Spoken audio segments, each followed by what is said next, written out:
सहना भवतु सहनौ भुनक्तु सह वीर्यं करवावहै तेजस्विनावधीतमस्तु मा विद्विषावहै। ॐ शान्ति शान्ति शान्तिः। ॐ श्री गणेशाय नमः। ॐ श्री सरस्वत्यै नमः। ॐ श्री गुरुभ्यो नमः।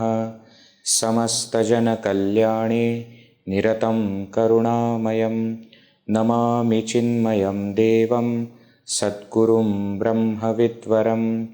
पठामि संस्कृतं नित्यं वदामि संस्कृतं सदा ध्यायामि संस्कृतं सम्यक् वन्दे संस्कृतमातरम्। हरि ओम्। So, as always, we will be starting with one verse. The verse is on Bhagavan Sri Rama, and it is very much apt for the topic that we are discussing. I had quoted this verse earlier when we were seeing the introduction to Vibhaktis. Earlier when we were seeing the important concepts, that time I had quoted this verse. So, let us chant the verse. I will chant. Many of you already may know the verse, but the meaning will be something which will be interesting for all. So I will chant. Please repeat after me. Ramo Rajamani Sada Vijayate. Ramo Rajamani Sada Vijayate. Ramam Ramesham Bhaje. रामेणाभिहता निशाचरचमूः रामाय तस्मै नमः। रामान्नास्ति परायणं परतरम् रामस्य दासोऽस्म्यहम्। रामे चित्तलयः सदा भवतु मे। भो Ram मामुद्धर। Together. रामो राजमणिः सदा विजयते रामं रमेशं भजे। रामेणाभिहता निशाचरचमूः रामाय तस्मै नमः। रामान्नास्ति परायणं परतरं रामस्य दासोऽस्म्यहम्। रामे चित्तलयः सदा भवतु मे। भो Ram मामुद्धर। Very famous verse on Bhagavan Sri Rama. It is also part of Sri Rama Raksha Stotram. Those who chant Rama Raksha Stotra, they know that this is one of the most important verses, comes towards the end of the stotra. But interesting thing in this verse, apart from all the beautiful knowledge that it gives about Sri Rama, is that it uses all the vibhaktis of the word Rama. So in each line, two vibhaktis are used. I have highlighted also Ramaha, Ramam, Ramena, Ramaya, Ramat, Ramasya, Rame, Bho Rama. In the same order, in the order that we were seeing the vibhaktis in the last session, Prathama, Dvitiya, Tritiya, Chaturthi, Panchami, Shashti, Saptami, and then we saw that there is a possibility of Sambodhana Prathama also, which is considered as 8th vibhakti. Generally 7 only, 7 plus 1. All 8 vibhaktis are used here in the same order of the word Rama. Okay, and you see how beautiful, how just usage of vibhakti is not sufficient. How It is still grammatically perfect and still beautiful meaning comes out of this. So let us see one phrase. So using each vibhakti, one sentence is created. And again it is put into a metrical form in the beautiful form of this verse. So let us see one by one. Ramaha Rajamanihi Sada Vijayate. So Rajamanihi Ramaha Sada Vijayate. First sentence. What is this?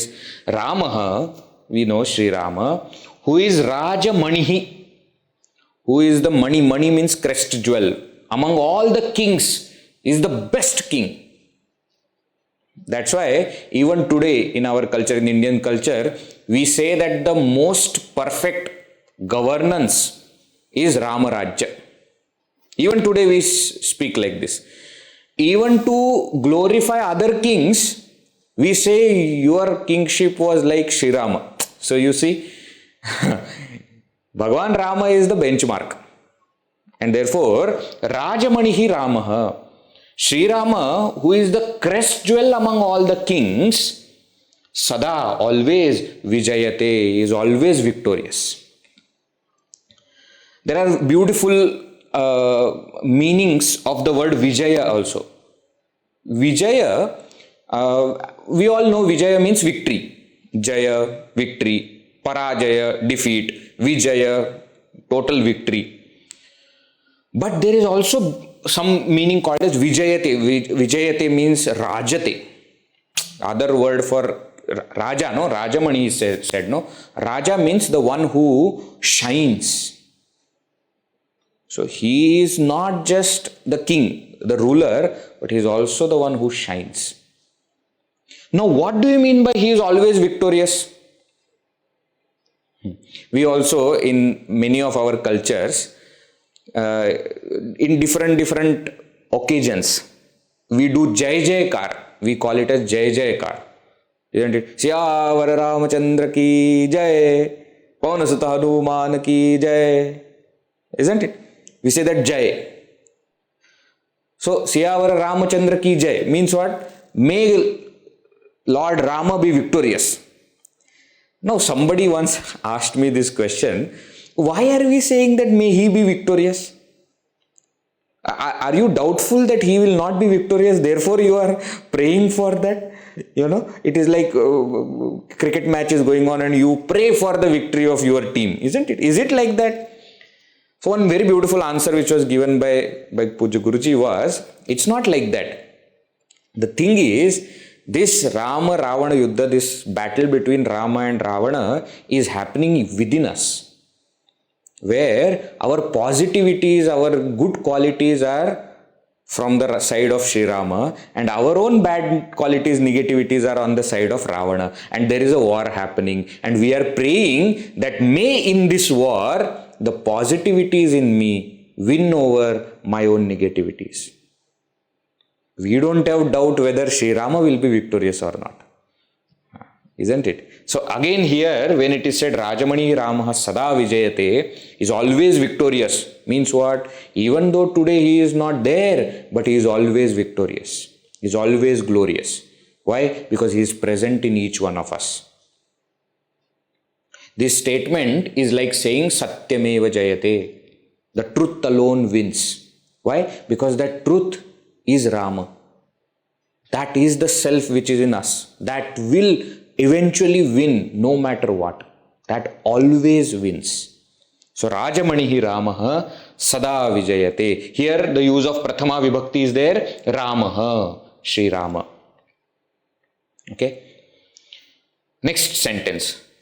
Aham Ramesham Ramam Bhaje. See here, Ramam Ramesham Bhaje. So here the karta, the subject is not mentioned, but by bhaje we understand that I worship. Earlier also we have seen, when the verb in Sanskrit is given, the person, first person or second person or third person is already indicated by the verb. So by saying bhaje, it is understood that it is aham. So it is not mentioned, but it is understood. But for our sake, I have put it in bracket. What? I worship, bhaje, I worship. Whom am I worshipping? Ramam Bhaje. I am worshipping Sri Rama. Now here you see Dvitiya Vibhakti is there. So Rama, the word Rama has become object. I worship Sri Rama. So I am the subject of the sentence. Rama is the object. See, in the sentence, the word Rama is object, okay? Don't think that Rama has become object. I am the subject. I am not talking philosophically. I am talking language-wise. Okay? So, aham Ramam bhaje. Who is this Rama? Ramesham. Ramesham, Ramayaha Isham. Rama is Lakshmi. Rama is Lakshmi. That Rama's Isha, Lord or husband, is this Rama. Why? Vishnu avatar, no? So therefore, one name is Ramesham. So Ramesham Ramam bhaje. Okay? Now here, note one interesting thing. Okay? Today's session, it will be useful. Ramaha is the noun. Rajamanihi is the Visheshana, adjective. Okay? And because the noun is in first case, Prathama Vibhakti, even the adjective is in Prathama Vibhakti. Now here, Ramam is the noun, Ramesham is the adjective, but since Ramam is in Dvitiya Vibhakti, Ramesham also is in Dvitiya Vibhakti. Note this point. Okay? When the topic comes, you will understand why I am saying. Adjective is following the noun, to whom that adjective is explaining, it follows that noun. Okay? So, aham Ramam Ramesham, Ramesham Ramam, aham bhaje. Now what? Third sentence. Ramena nishachara chamuhu abhihata. Ramena, by Rama, nisha, night. Chara, those who walk. So nishachara means those who walk in the night. They are called as demons. Chamuhu, the horde, the group, the army. The army of demons, Ramena abhihata, is killed by Rama. So by Rama, an army of demons, night dwellers, is killed. Abhihata. Hata. Okay, very wonderful portions are there in Ramayana. Sometimes we should take the original text and study.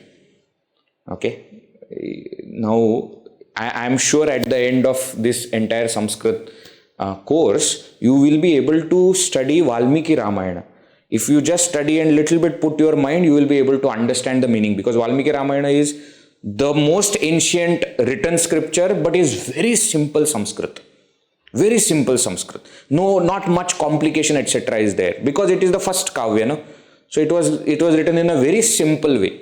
Not too much of artistic way, not too many examples and similes, etc. are there. Very, very simple text.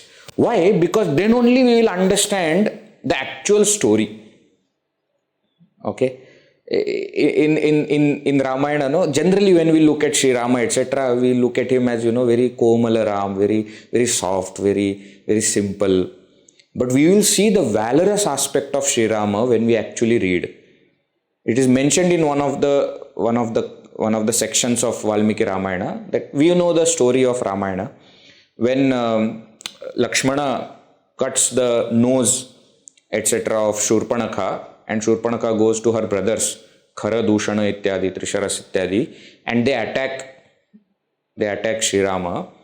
Sri Rama tells Lakshmana to protect Sita ji. Okay, remain there. And Sri Rama alone goes and kills 14,000 demons in 1 hour. Is mentioned in Valmiki Ramayana. Go and read. Okay. Single-handedly. He is not even taking help of anything else, anybody else. So generally what kind of concept we have about Rama, no, Sri Rama, is different from, if we read the original text, we will understand. Okay. From whom the whole world was scared, Ravana, Bhagavan Sri Rama killed Ravana like this. There was not even a, what we say, close call where Sri Rama was about to be killed by Ravana. That also never happened. Okay. So sometimes we should read it. In one of the places when Rama Ravana Yuddha is happening, no, Ravana gets tired and therefore is not fighting properly. So Sri Rama stops the war and says, Ravana, you should go back and rest. I don't want to kill you when you are tired. Go back, rest, come tomorrow, we will fight again. And actually Ravana goes. You see, you read the original Ramayana, Ravana actually goes, takes rest, next day comes, next day the war again begins, and then Bhagavan kills Ravana. Okay? So Ramena Nishachara Chamuhu Abhihata. Nishachara Chamuhu, an entire army of demons is killed by Rama. So you see, by Sri Rama, Tritiya Vibhakti. By Rama, Ramena. Then, Tasmai Ramaya Namaha. To that Rama, Sri Rama, I prostrate. So prostrations unto that Sri Rama. Now, Ramaya Namaha. Earlier also we have seen many times with the Avyaya Namaha, Chaturthi Vibhakti is used. Vishnave Namaha, Shivaya, Om Namah Shivaya. All everywhere Chaturthi Vibhakti is used. So Ramaya Namaha, Tasmai Ramaya. Again here you see Tasmai is qualifying the noun Rama. And because Ramaya is in Chaturthi Vibhakti, even Tasmai is in Chaturthi Vibhakti. Tasmai Ramaya, to that Sri Rama, I prostrate. Okay? Okay, one more just small thing and then we'll go forward. Here only word Rama is there, but while writing I have written Sri Rama. Okay, please understand, because it is not right for me to take Bhagavan's name just like that, Rama. Okay? So generally, whenever we are talking in Hindi, etc., we say Ramji. We don't say Rama. Okay, we say Ramji. So in English, that G doesn't sound good. So Shri Ram. Okay, Shri Ram also has another meaning. No, Shri is Lakshmi. So you can't take husband's name without the wife. So it's always associated together. So Shri Rama, right? And that too before husband, wife's name should come. So Shri Rama. That's how our culture is. Radha Krishna. Okay, Radha's name comes first, then Bhagavan Krishna's name comes. Sita Rama. Okay, right. Off the point. The topic is what? Ramo Rajamani Sravijete, Ramam Ramesham Bhaje, Ramena Bheta Nishacharchamu, Ramaya Tasmai Nama. 4 vibhaktis are over. Now 5th. Ramat Parataram Parayanam Na Asti. Raman Nasti Parayanam Parataram. There is no greater path higher than Sri Rama. Ramat, than Sri Rama, Parataram, higher, Parayanam, the path, Na Asti, there is nothing. Means what? The goal of our human life is to reach Sri Rama. There is no other path which is higher than Sri Rama. The ultimate goal is Rama. Now, there also, you see, Ramayana. The text name is also Ramayana. Ramasya Ayanam. Ayanam. Ramayanam, Ramasya Ayanam. The path that Bhagavan Sri Rama took. The ultimate goal, which is Sri Rama. That is the meaning of Rama Ayana. Ayana means path. Dakshinayana, Uttarayana. There also word Ayana comes. The southern path that the sun takes. The northern path that the sun takes. So, Uttarayana, Dakshinayana, etc. Ramat Parataram Parayanam Na Asti. There is no other path higher than Sri Rama. So, Ramat than Sri Rama is Panchami Vibhakti. Next. Ramasya Dasosmiham. Aham Ramasya Dasaha Asmi. I am servant of Sri Rama. Aham, I. Ramasya Dasaha, servant of Sri Rama, Asmi, I am.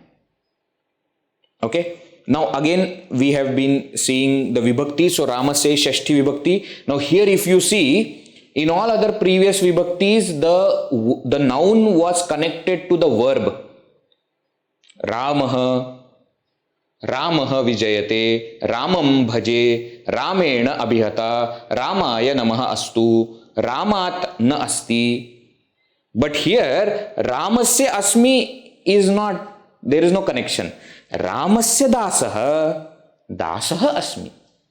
So, Rama word is connected to Dasa, servant of Sri Rama. And then that servant word and aham. These two become the subject of the sentence asmi. They are connected to the verb. So word Rama here is connected to another word dasa, Ramasya, through Shashti Vibhakti. Ramasya dasaha. If you say Ramasya asmi, Ramasya what asmi? What are you of Sri Ram? So that dasa word is the connection which is connecting Rama to itself and then to the verb. Okay, so word Rama here is connected to another word. So if you remember, it is called as Upapada Vibhakti, where one word is connected to another word. Whereas Karaka Vibhakti is when the word is connected to the verb. Okay, last session only we have discussed. Ramasya dasosmiham. Then Rame Chittalaya Sada Bhavatu Me. Me Chittalayah. Me means mine. Mama me, of me, Shashti Vibhakti, me. Chittalayah, dissolution of mind. Sada Bhavatu, may always be Rame, in Rama. In English we are saying, may my mind always dissolve in Sri Rama. Literal translation is, may the dissolution of my mind be always in Rama, in Sri Rama. Okay? May dissolution of my mind be always in Sri Rama. Means what? May my mind become one in Sri Rama, one with Sri Rama. That's the meaning. Okay? Rame Chittalaya Sada Bhavatu Me, Saptami Vibhakti Rame. And then finally, Bho Rama, O Sri Rama, Mam Uddhara, please uplift me. Now the prayer. Okay? Now we are asking something from Bhagavan. So we are addressing Bhagavan. Bho Rama, O Sri Rama, Mam Uddhara, please uplift me. Uddhara, uplift. Uddhara, hold it up. Hold it up means uplift me. Okay? See how beautiful it is. Here also, I hope you remember Bho. Bho word is one of the avyas. You remember we had seen Bho, Bhago, He, etc. Right? So Bho Rama Mamuddhara. So here again Sambodhana Prathama. So all 8 vibhaktis are used in one verse, and that too in connection with Bhagavan Sri Rama. Okay? Beautiful verse. Some words that we must all by heart, if you already don't know. Okay? Chalo, let us chant the verse again once and then we will proceed. Together. Ramo Rajamani Sada Vijayate Ramam Ramesham Bhaje Ramena Bhihata Nishacharachamu Ramaya Tasmai Namaha Raman Nasti Parayanam Parataram Ramasya Dasosmyaham Rame Chittalaya Sada Bhavatu Me Bho Rama Mamuddhara. Okay? Beautiful verse. Let us now. Yes. Let us go to our main topic. In the last session, we saw some of the important words which are often used. I hope you remember. Some of the pronouns we saw. Some of the prashnarthaka pronouns that we saw. Prashnarthaka. Not avyas. Avyas is over. That topic was done before. Right? We also saw a few verbs which are often used. Patati, gacchati, asti, bhavati, etc. etc. And what is the meaning? Why? So that in the examples, at least that much, we will understand. Okay? Then we will see one by one more things. Then we were seeing about sentence. We saw that sentence is a grammatical arrangement, correct grammatical arrangement of words which gives a sound semantic meaning. A sentence in Sanskrit has no fixed structure, but SOV structure can be used. That also we have seen. So subject, object, verb. Generally, there is no need to put Sanskrit sentence in any particular order for that matter. But for the ease of our understanding that what is the subject, what is the object, what is the verb, what are the adjectives which are for which, whether they are for subject, whether they are for objects, whether there are other words, to make ourselves, understand, we are going to put this into this simple SOV structure. Subject, object, verb structure. Okay. That also we saw. Then we took the topic of Vibhakti Pratyayas. So Pratyaya is suffix. So Pratyayas are suffixes which are added, Supratyayas. They are actually Supratyayas. We have been seeing Subantas. Those Subantas become Subantas because of Supratyayas. So last session we also saw 21 Supratyayas. I hope you remember. You may not remember by heart. That's fine. But I hope you have written Su Auja, Samaucha, Stabhyam Bis, Nyebhyam Bhyas, Nasibhyam Bhyas, Nas Os Am, Ni O Sup. So from Su up to P, Sup. These 21 pratyayas together as a group is called as the Supratyaya or Vibhakti Pratyaya. They are added to the base Pratipadikas in the meaning of prepositions to connect the word to the verb Karaka Vibhakti, or to connect the word to another word, Upapada Vibhakti. I hope you remember all these points. If not, go and watch the previous episode again. Then we were seeing these Vibhaktis, which are 7 plus 1. And just we have briefly understood them. So here you can see Vibhaktis, Prathama, Dvitiya, Tritiya, Chaturthi, Panchami, Shashti, Saptami, and Sambodhan also, sometimes 8th Vibhakti. What is the name of that case? Nominative case, accusative case, instrumental, dative, ablative, genitive, locative, vocative. It will come one by one. When we start understanding each Vibhakti, we will understand what are all the things associated with it. Then there is something called as Karaka. Karaka, I hope you remember. What is Karaka? Karaka is the connection of that word with the verb. So how is that word connected to verb? With what relation? So Kartru Karaka, in Prathama Vibhakti, the word is connected to the verb as subject. In Dvitiya Vibhakti, it is object.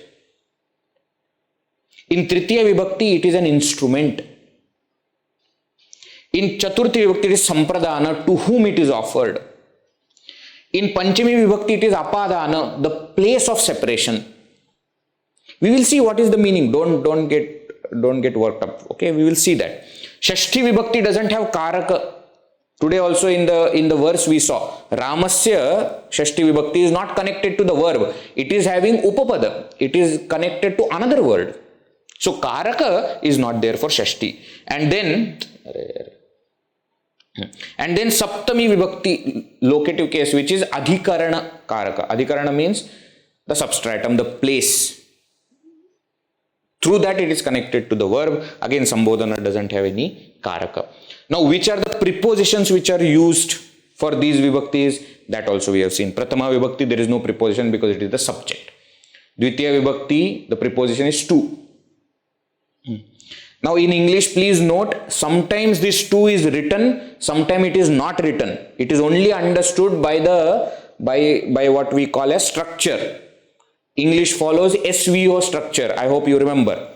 So sometimes the object will be placed after the verb without mentioning the preposition to. I read a book. Now when I am saying I read a book, here the subject is I, object is book, and the verb is read. Right? Now here, though the object is book, I am not saying I read to a book. That preposition is not always used in English, okay? But it is understood. Why? Because object. For Tritiya Vibhakti, prepositions are by or with. By, with, through.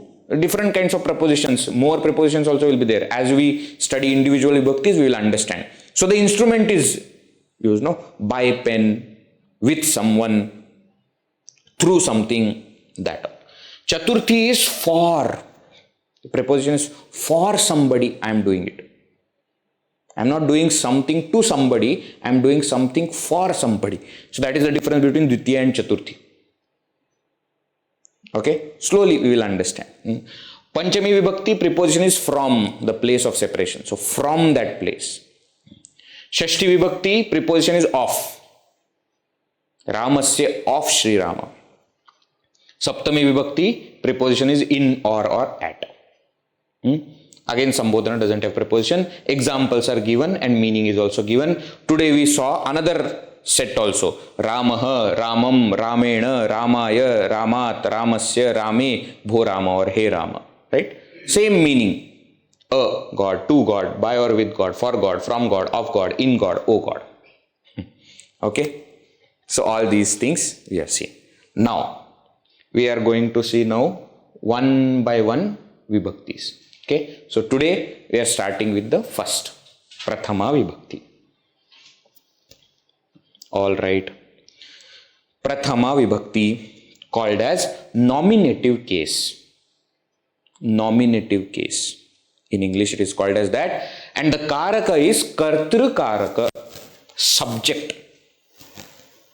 How Karaka word means how, in what relationship is it connecting to the verb.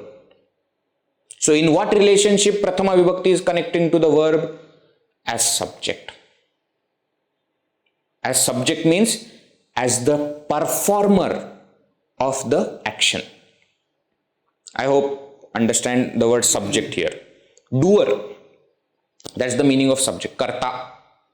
Right? So there is a verb who is doing, and therefore it is said nominative case is generally used to denote the doer or subject of an action. Ask the question who to the verb and you will get who is the subject. Okay? Now this is true in Prathama Vibhakti, it is for Sanskrit, but generally also for subject in any other language also this who part is true. I saw a movie. Who saw a movie? I saw a movie. So answer of question who will give you subject. Now what is the thing that we are telling in Sanskrit? In Sanskrit the subject generally comes in Prathama Vibhakti. Why I am saying generally? Let us understand. In active voice, the subject is in Prathama. Okay. Some of us used to hate languages when we were in school and colleges. I am sure. Okay. I am extremely sorry, but we are going to go back to active voice, passive voice, etc. that we studied in English. Some of you may not like it, but we have to study at least to basically understand Sanskrit, because these voices, active voice, passive voice, is also there in Sanskrit. Sanskrit has one extra voice also. We are not going to see the topic of active voice, kartari prayoga, karmani prayoga, etc. But just introducing. Let me briefly explain what is active voice and passive voice. Okay, let me explain it in the we'll explain that later. Let me first explain in active voice what is Prathama Vibhakti's job. Okay, active voice, you understand most of our statements are in active voice, where the doer, the performer of the action is in Prathama Vibhakti. Subject in active voice. This is the first usage of Prathama Vibhakti. Kartari, karta. Kartari in active voice, karta subject. So Prathama Vibhakti.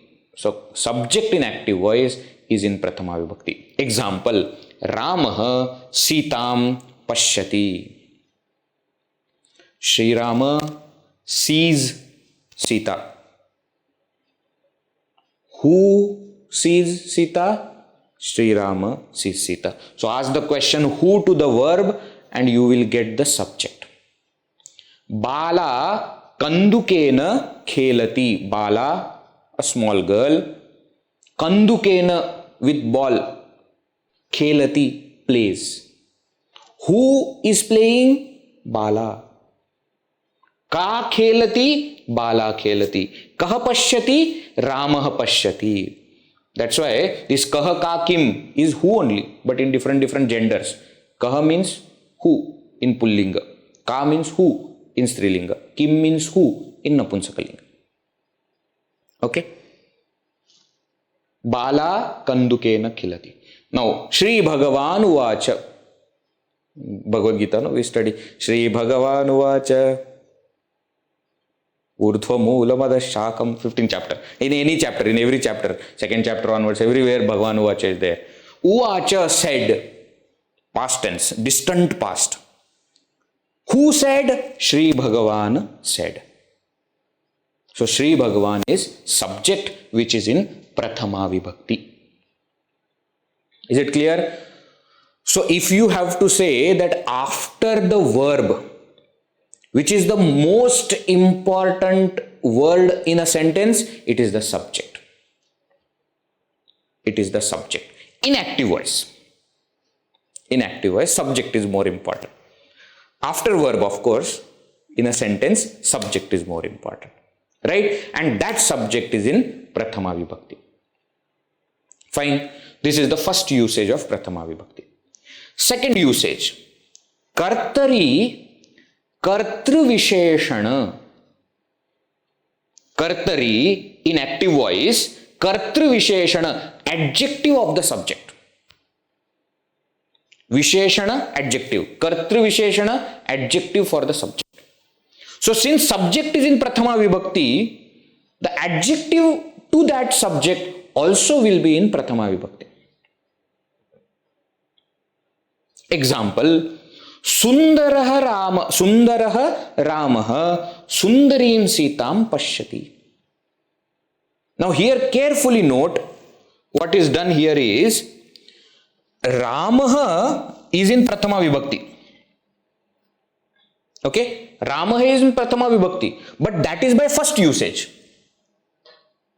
Okay, Ramaha is in Prathama Vibhakti by first usage, but Sundaraha also is in Prathama Vibhakti by the second usage. Why? Because Sundaraha is adjective to the subject. Okay, and because it is adjective to subject, it is also in Prathama Vibhakti just as the subject. Just now when we were seeing the verse, I was telling you to notice something. I was telling you how the adjective always follows the noun that it is qualifying. Right? So because Ramaha is in Prathama Vibhakti, Ekvachan, so Sundaraha also is Prathama Vibhakti, Ekvachan. Okay? Now here you see further what is the sentence? Sundarim Sitam Pashyati. Sees beautiful Sita. So beautiful Rama sees beautiful Sita. Now here again you note Sita is object which is in Dvitiya Vibhakti, which we will see in the next when we see the Dvitiya Vibhakti. But since this Sundarim is adjective for object, it also follows the noun. So Sitam is in Dvitiya Vibhakti, Sundarim also is in Dvitiya Vibhakti. Okay, so subject in active voice is in Prathama Vibhakti. Adjective of that subject also is in Prathama Vibhakti for active voice. Another example, Sa Yuvati Gayati. So now again here you see verb is Gayati. Gayati means sings. Now who is singing? Yuvati Gayati. That young girl is singing. So sa becomes adjective, which is actually pronoun, but it can qualify. Or you can also say sa is the noun, karta, subject, sa gayati, and yuvati is the adjective. It doesn't matter. Why? Because both the subject and its adjective are in Prathama Vibhakti. So Sa is also Prathama Vibhakti, Yuvati is also Prathama Vibhakti. That's why one I have highlighted and one I have underlined. Okay, Sa Yuvati Gayati.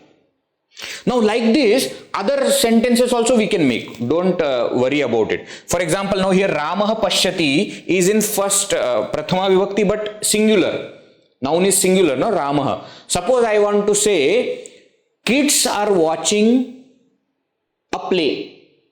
Suppose I am saying that, then what is the sentence? Balaha or balakaha natakam pashyanti.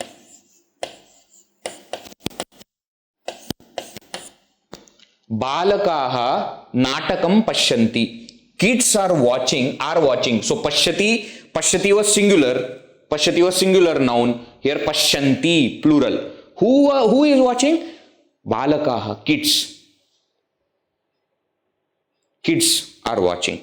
So here again what is happening? Balakaha is in Prathama Vibhakti and you ask question who to the verb and you get the answer Balakaha. Why? Because it is the subject.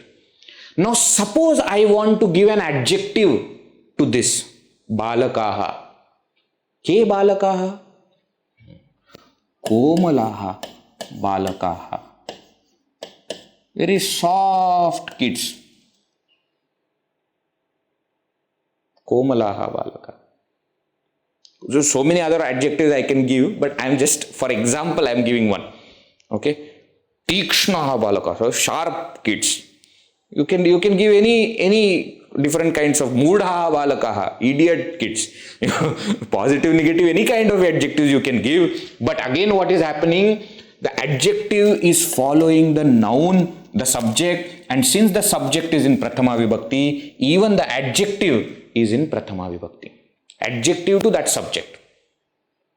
Now suppose I want to give adjective for Nataka, drama. Nataka is in Dvitiya Vibhakti. Sundaram Natakam Pashyanti. Sundaram. But since Sundaram is qualifying Natakam, it will not come in Prathama Vibhakti. It will not become Sundaraha or Sundaraha. It will not. Why? Because it is an adjective for this noun, Natakam. Are you understanding? So the noun, let us put it like this. Subject is there in active voice, which is in Prathama Vibhakti. Now adjective to that subject will also be in Prathama Vibhakti.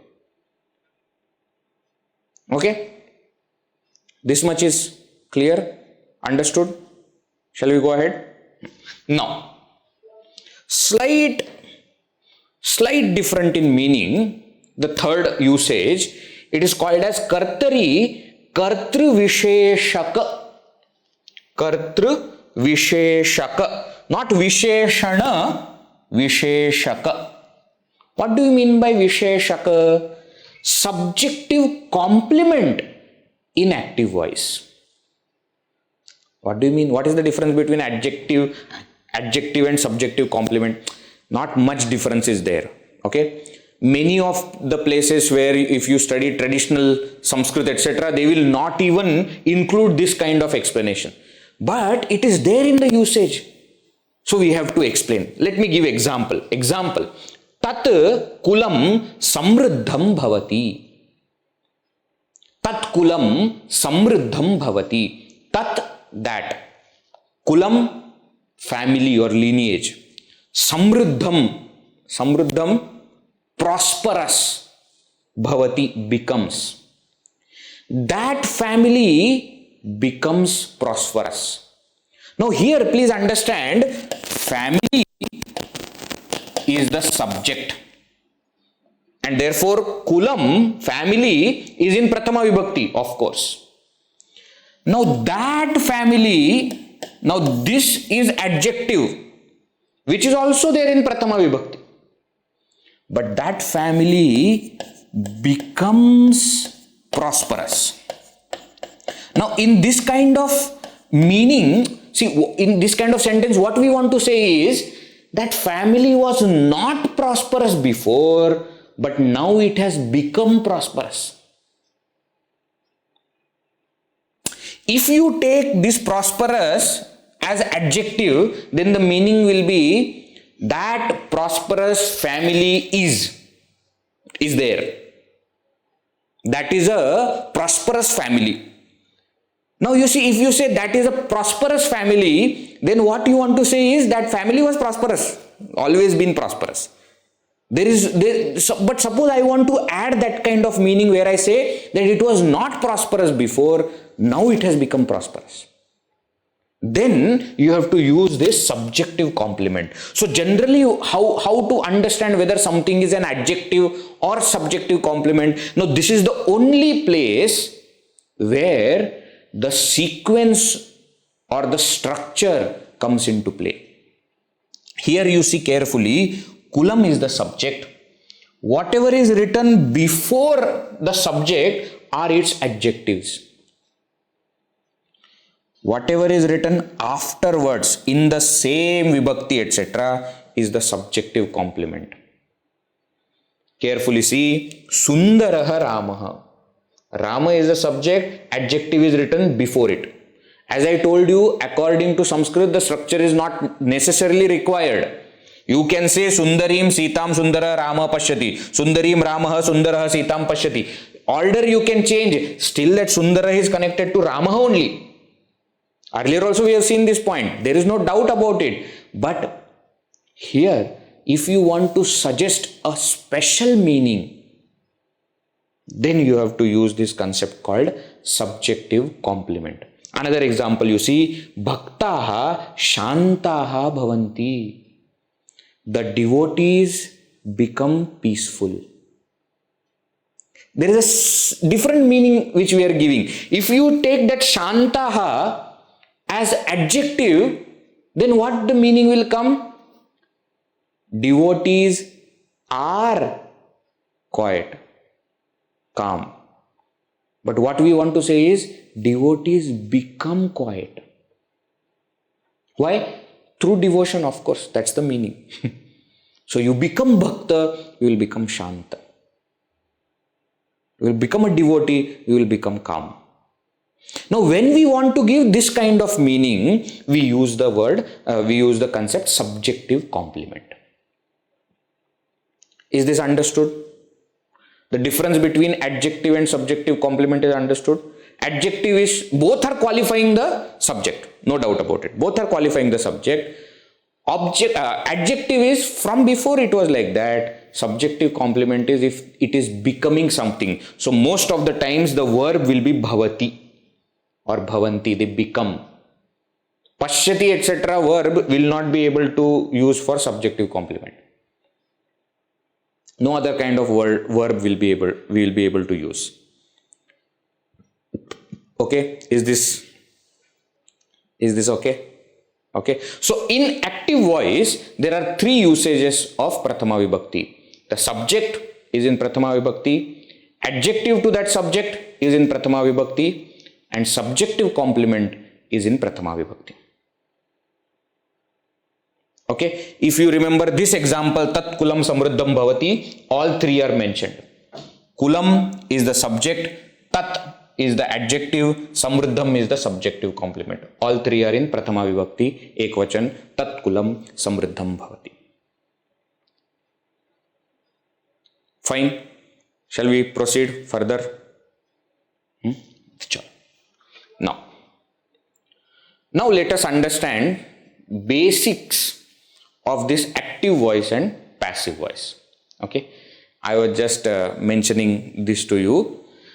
Active voice, kartari prayoga. Prayoga means usage, literally translation. But here the technical term for active voice is kartari prayoga, active usage. And karmani prayoga is passive usage. Now what is the difference between the two? Very simple difference is there. Subject is more important. If you want to give emphasis on the subject while constructing a sentence, then you use active voice. Suppose you want to give importance to the object, then you use passive voice.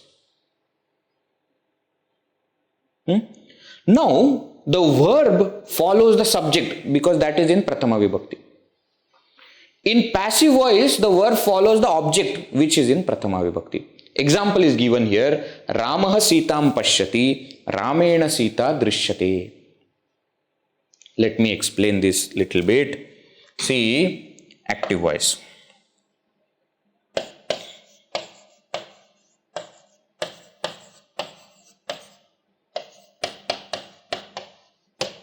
Rama sees Sita.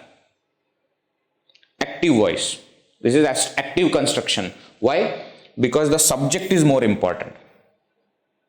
Now suppose we want to give importance to the object, then we write Sita is seen by Rama.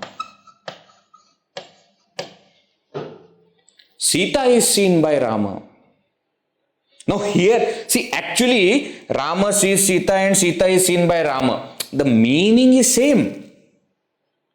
But there is a slight difference according to the construction based on what you want to give prominence to.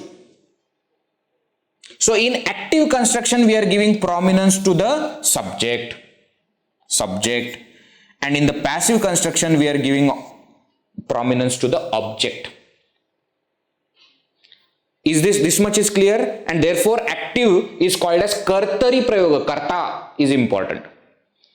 And passive is called as karmani prayoga. Karma is important. Karma is important. Okay.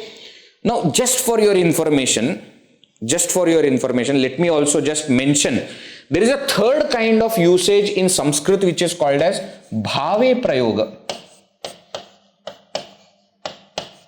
Bhave prayoga. We are not seeing the topic of prayoga, okay, right now.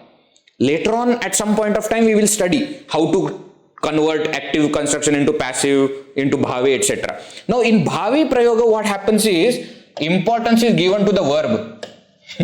So neither subject is important nor object is important. Action is more important. Bhava, feeling of the action is more important. Okay, this construction is not there in English. Earlier also we have seen in a sentence there are only three important aspects: subject, object, verb. Right? So if subject is more important, kartari prayoga. Object is more important, karmani prayoga. Verb is more important, bhave prayoga. Okay? Fine? Is this fine? Okay. Now, further. Whatever is important, carefully note, whatever is important comes in Prathama Vibhakti. Whatever is important comes in Prathama Vibhakti. So in Kartari Prayoga, what will be in Prathama Vibhakti? Karta, subject will be in Prathama Vibhakti. In Karmani Prayoga, what will be in Prathama Vibhakti? Karma, object will be in Prathama Vibhakti. So whatever is of importance, Prathama Vibhakti is assigned to it. This is point number one. Point number two, whatever is in Prathama Vibhakti, the verb follows that noun, that word. Whatever is in Prathama Vibhakti, the verb will follow that noun. So you can write down rules. Two rules. Number one, whatever is more important among subject and object comes in Prathama Vibhakti. And verb follows whatever is in Prathama Vibhakti. Means what? Verb follows whatever you want to give importance to. So therefore you see here, Ramaha Pashyati. Pashyati is following Ramaha. Why? What do you mean following? Ramaha is Tritiya Purusha, third person. Singular, one person, right? And therefore the verb is Pashyati, third person singular.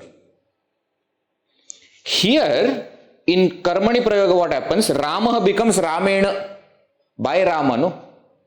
Sitam, which was object, now that is more important. That has come in Prathama Vibhakti. The verb changes to Drishyate. Of course, because of passive construction, there will be some basic transformation which will happen, but it follows the object Sita. Let me give another example to explain this point little further. Aham Balakan Pashyami.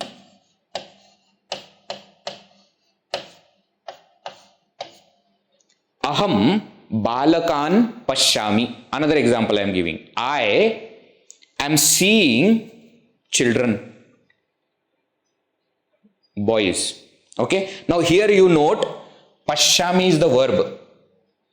This is the sentence in which voice, in which prayoga? Kartari prayoga. Right? I am seeing. Karta is more important, right? So karta is more important. Karta has come in Prathama Vibhakti, aham. And aham is Uttama Purusha Ekavachana. You remember? First person singular. So the verb also is Pashyami. First person singular. Not Pashyati. Pashyati is third person singular. So verb has followed whatever is in Prathama Vibhakti. Now suppose I transfer this sentence from Kartari to Karmani. I convert it. Then what happens is Maya Balakaha Drishyante. Maya, by me, Balakaha, children, Drishyante, are seen. The children are seen by me. I am seeing the children, active construction. The children are seen by me, passive construction. Now here you note, in Karmani Prayoga, what is more important? Karma, object is more important. So object is in Prathama Vibhakti. Balakaha. Maya is in Tritiya Vibhakti. Subject is not important. Go to third case. Now the verb follows the whatever is in Prathama Vibhakti. Now you see Balakaha is third person plural. Balakaha, many are there, no? Plural. So the verb also is plural. See? Drishyante. Don't worry about how this Atmanepada has come, how Pashya has become Drishya. That is not the topic that is going on right now. That I will explain when we come to the topic of Prayoga. Don't worry about how Drishya is coming. But just note, here it was Drishyate, here it is Drishyante. Why? Because here Sita was singular, here Balakaha is plural. The point that we want to make here is, number one, first rule, whatever is important comes in Prathama Vibhakti, first case. Whatever is important. Number two, rule number two, the verb follows whatever is in first case. So in active voice, the verb will follow the subject. In passive voice, verb will follow the object. Why? Because in active voice, subject is in Prathama Vibhakti. In passive voice, object is in Prathama Vibhakti. Is this clear? Now that is what is mentioned now. Coming to the usages in passive voice, the first usage is karmani karma. The object in passive voice. Just now we are seeing. The object in passive voice is in Prathama Vibhakti, is in first case. Same example, Ramena Sita Drishyate. Maya Annam Khadyate. Aham Annam Khadami, or Maya Annam Khadyate. Anna being Napunsakalinga, Prathama and Dvitiya will look same. Annam Annam. Okay, but there is a difference. We will come to that later. Point to note here is Sita, which is the object. Since the construction is passive construction, even the object is in Prathama Vibhakti. The general rule was, what is Prathama Vibhakti's Karaka? Kartru Karaka, subject. But as we said, that is for active voice. In the passive voice, when the object is more important, that important object comes in Prathama Vibhakti. And of course, the verb follows the object in passive voice. Why? Because it is in Prathama Vibhakti. Now, since object in passive voice is in Prathama Vibhakti, even the adjective of that object will also be in Prathama Vibhakti, because adjective follows the noun. So, karmani karma visheshana. Karmani karma visheshana. Adjective of the object in passive voice is also in Prathama Vibhakti. Example, Sundarena Ramena Sundari Sita Drishyate. Now here again we have seen Sita Drishyate. The Sita also is in Prathama Vibhakti because of the fourth usage. Because it is the object in passive voice. But even Sundari, the adjective for that object, also has changed into Prathama Vibhakti. If you remember, the active formation of this line was what? Sundaraha Ramaha Sundarim Sitam Pashyati. That was the active formation. There was Sundarim Sitam. Both were in Dvitiya Vibhakti. Why? Because that was active construction. In active construction, object was in Dvitiya. Now in passive construction, object has come to Prathama. Even its adjective will come to Prathama. So Sundari Sita Drishyate. Another example, Maya Mishtamannam Khadyate. The same example, I am just adding tasty food is eaten by me. Now this Mishtam is adjective for the object which is in Prathama Vibhakti. Therefore the adjective also is in Prathama Vibhakti. Is this clear? Understood? Okay. Now just for our understanding, going back to it. Okay. Let me go to the next part and then I'll just point out to you.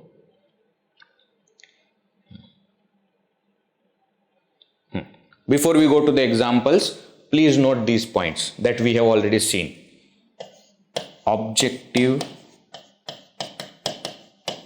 follows the noun. This is follows, okay? Objective follows the noun. Objective follows the noun means what? Whatever is noun, whatever vibhakti, vachana, etc. will be there for objective. Sorry. Adjective follows the noun, not objective. Adjective follows the noun. Visheshana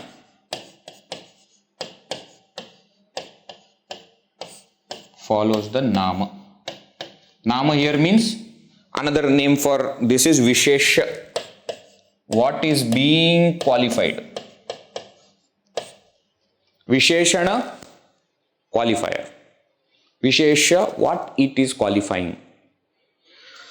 So if noun is subject, then the adjective Visheshana of that subject will follow the subject. If noun is object, then the Visheshana will follow that object. But whatever it is for, it is indicating, it is elaborating, it will follow that noun. So it will have similar form. Same vibhakti, same vachana will be there. Okay? This is point number 1. Point number 2. Whatever is important comes in first case. Prathama vibhakti. Whatever is important is in Prathama vibhakti. So in active voice, karta, subject is important, subject is in first case. In passive voice, object is more important, karma is more important, karma is in Prathama vibhakti first case. Okay. Number 3. Verb follows whatever is in first case. So the verb will decide its Purusha, Vachana, etc. according to what is in first case. So if subject is in first case, verb will follow the subject in active voice. If object is in first case, verb will follow the object in passive voice. Is this clear? Understood? Yeah? Alright. Let us see some of the examples, and then in the next session we will see some of the examples from Bhagavad Gita also. Let us see some of the examples. Balakaha patati. A small boy reads or studies. Ashvaha dhavati. The horse runs. Phalam patati, a fruit falls. Kokilah kujati, a cuckoo bird sings. Ramah vadati, person named Rama speaks. Now in all of these, Balakah, Ashvah, Phalam, Kokilah, Ramah is in Prathama Vibhakti because they are all subjects in their respective sentences. Okay, so subject in active voice, first case. And interestingly, all of them are singular. One boy, one horse, one fruit, one cuckoo bird, one person, Rama. Now suppose two people are there, duel. Chhatrau pathatah. Two students are studying. Kokilau kujatah. Two cuckoo birds are singing. Vanarau khadatah. Two monkeys are eating. Simhau garjatah. Two lions are roaring. Chorau dhavatah. Two thieves are running. Now here again, though the dual number, but still they are all in Prathama Vibhakti. Why? Because still they are at subject position. And notice the verb will follow the Prathama Vibhakti. So patati has become patataha. Why? Because now the whatever is in first case is dual. So verb will also become dual. Okay. How kujati is becoming kujatah, dhavati is becoming dhavatah, that's not our topic now. Our topic is see how the subject comes in Prathama Vibhakti and the verb follows the subject because all of them are in active construction. Now same going forward, now plural examples. Balakaha tishtanti, the children are standing, the boys are standing, many, so therefore tishtanti. Gajaha pibanti, the elephants are drinking water, whatever. Ajaha charanti, the goats are grazing. Vanaraha upavishanti, very difficult, the monkeys are sitting down. They will sit down but not at one place. Janaha pashyanti, the people are watching. Now here again, all these, whatever is marked in blue is in Prathama Vibhakti and therefore it is subject because this is active construction and the verb is following the Prathama Vibhakti. So because it is plural, verbs are also becoming plural. Right? Now some more examples. Veeraha Krishnaha Shishupalam Hanti. Now, what is the subject here? Krishnaha. So subject in active voice is Prathama Vibhakti, first usage. Veeraha Krishnaha. Veeraha is what? Adjective to the subject, second usage. Yeah, Veeraha Krishnaha, a valorous Krishna, Shishupalam Hanti, kills Shishupala. So Shishupala is object here, therefore Dvitiya Vibhakti. Next, Saha Kumbhakarnaha Swapiti, that Kumbhakarna is sleeping. Now here again, Kumbhakarnaha Swapiti, Saha Kumbhakarnaha Swapiti. So both the subject and its adjective, both are in first case. Why? Because we are still into active construction. Right? Partha Arjunaha Uvacha. Partha Arjunaha Uvacha. Arjunaha Uvacha. Arjuna Uvacha. The Visarga is dropped because of Sandhi rule. That we will see. But Arjunaha Uvacha. Arjuna said. Which Arjuna? Partha Arjuna. Partha means Pritha's son. Pritha was earlier name of Kunti. That Pritha's son Arjuna spoke. So again, subject in active construction in Prathama Vibhakti, adjective to that subject also is in Prathama Vibhakti. Te nayane sundare bhavatah. Now here again we are trying to, so let us go step by step. Nayane bhavatah. Eyes, two eyes, no? Nayane, dual, are there.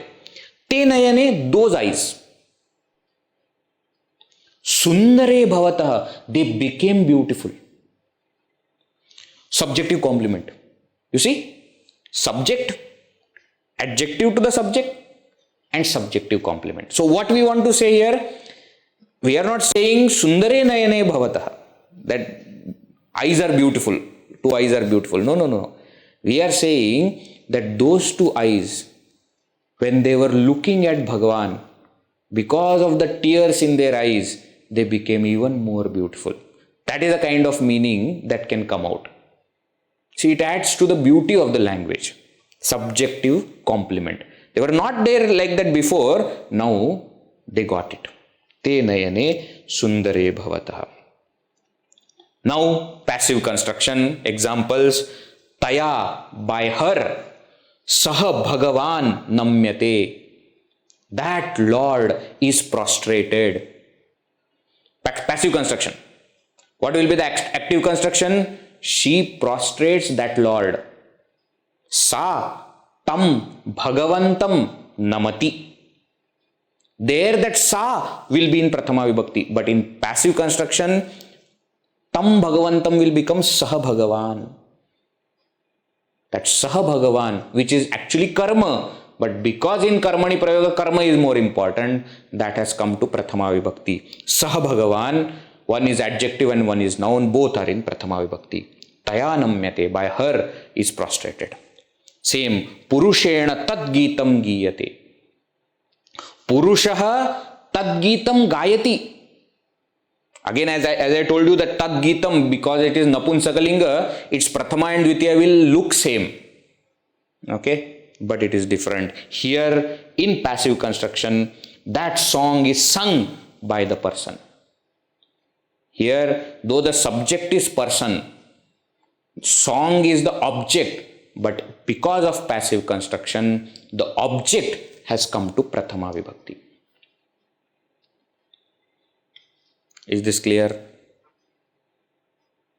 Clear? All right.